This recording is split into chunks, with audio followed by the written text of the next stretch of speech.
There's a kind of mysticism, I think, in comedy, even sometimes in the language around it, make people laugh, like it's an involuntary thing. Sense of humour, like it's explicitly a sense that you're feeling for, that you're looking for. You yourself have talked about intuition a lot, and now talking about how it's a kind of a legacy of your childhood and the sort of strategies you evolved to deal with your mother. Do you God rest her soul, do you feel like that you're dealing in something quite magical and mysterious in comedy, a sort of a tool of revelation? Well, when I was a kid, my parents weren't religious at all.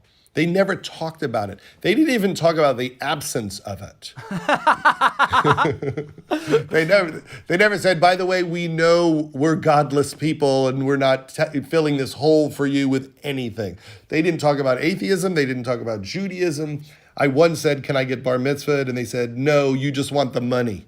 Because all the kids were making so much money at their bar mitzvahs. Was that true? You know what? It wasn't true. I feel like all my friends were, going to Hebrew school every weekend, and I felt left out in some way. And maybe I wanted a little money, but I felt like, why am I home on Sunday alone every Sunday while they're all in Hebrew school? But so that was empty for me.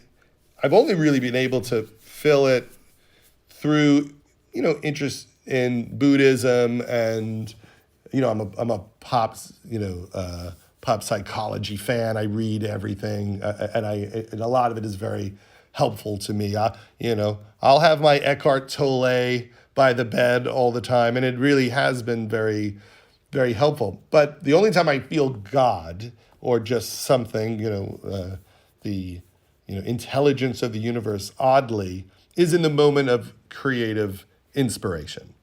I usually don't feel like my supercomputer brain just thought of that. I do get a sense of it coming from somewhere else at certain moments when something incredible happens. Can you think of a specific example of something that you feel like, oh my God, I don't even know how I wrote that? Like, where did that come from? Sometimes something just comes very quickly. I was looking at my notes for This Is 40, and I think I thought of the whole thing in like 2 days, just writing it into my phone on like a notes app. It's just like coming very quickly. I'm always fascinated by Bob Dylan, who wrote so many songs in 3 or 4 years. It almost feels impossible that the human brain could do it at that rate. But sometimes when I'm watching people, they just hit on something and it feels magical. It doesn't just feel like he thought of a good line. It feels like something opened up, something spoke to them. There's a moment in King of Staten Island where Pete says to his mom, "I'm sorry I've been so hard to handle." And she's been worried about him his whole life, that he's okay, that he's not gonna hurt himself. And then Pete, without pause, added, and it's not in the script, he goes, "I think it's always gonna be hard." And it was the most truthful moment in the entire movie. And in fact, the movie kind of doesn't work if he doesn't say that. But I didn't write it. He didn't write it. It just landed in one take. He only said it once. And it's the entire reason why we made the movie.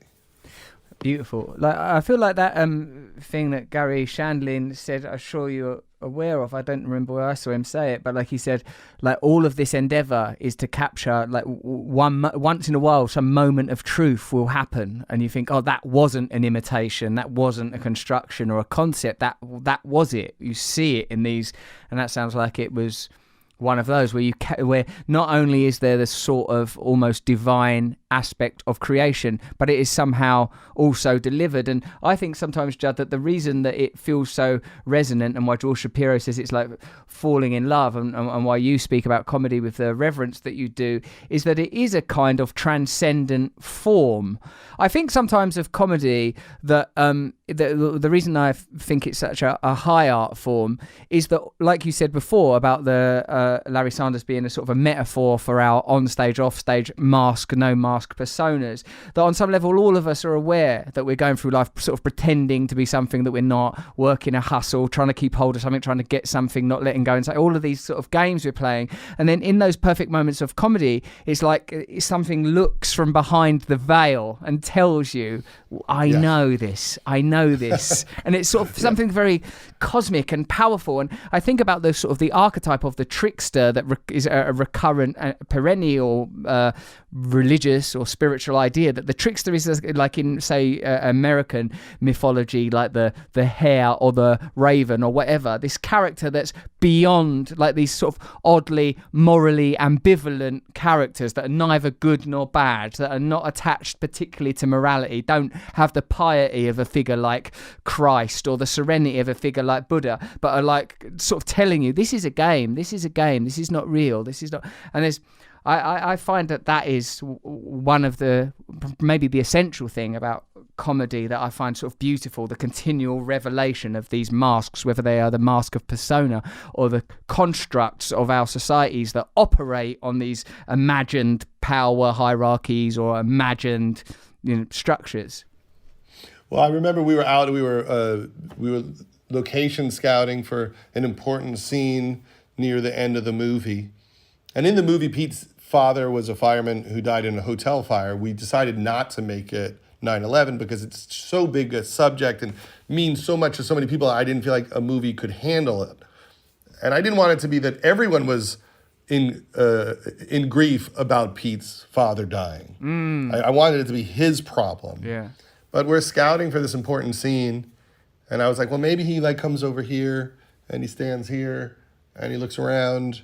And I look around and I realize that if I shot it like this, it's exactly where the Twin Towers were.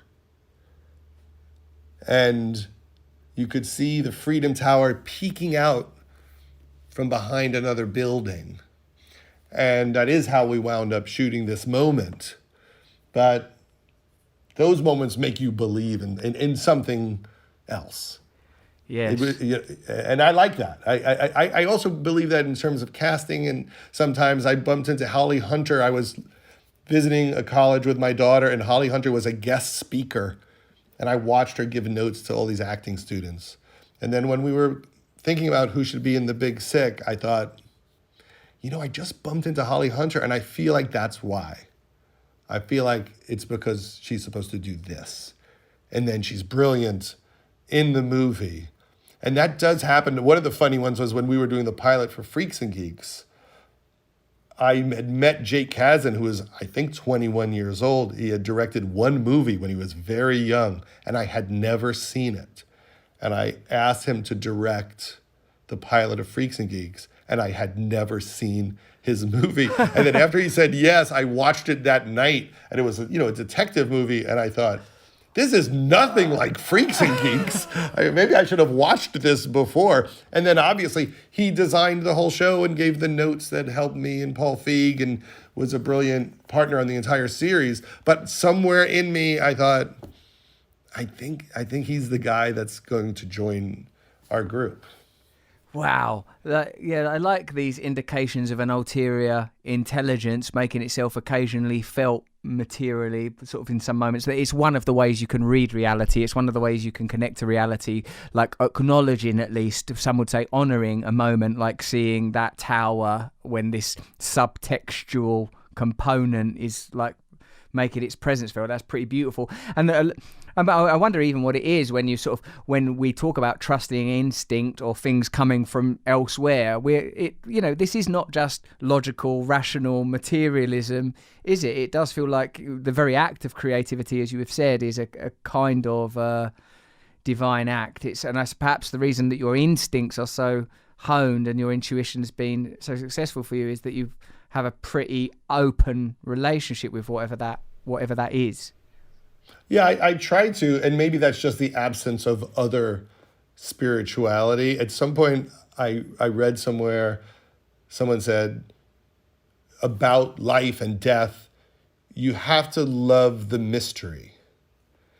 And I thought, well, that's all I got. I'm going to hang on to that because I don't have any answers. So I better love the mystery because I'm not going to figure this out at all. I think that's what that ambiguity of the trickster is living in that uncertainty, that unknowableness. And I think it's pretty understandable with your parents refusing to either acknowledge or not acknowledge God. Just that's a space. It's not even a space. It's not a disgusting thing.